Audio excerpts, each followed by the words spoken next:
One TV Patrol. Padayon sa mga balita sa One TV Patrol. Bagong headquarters sa 2nd PMFC sa sitio ni Labu, Barangay Banyadero, Subling, Giblisingan.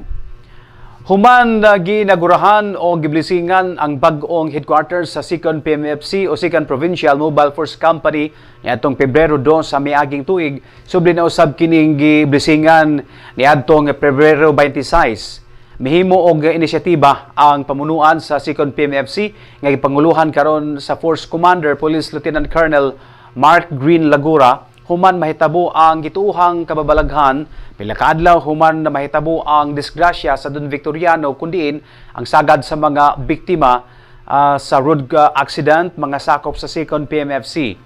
Dili remote o di motor ang puthaw nga gangaan sa kampo apan mibukas kini og iyang way tao nga mibira sumala sa kuha sa CCTV camera mga alas 3 sa kadlawon.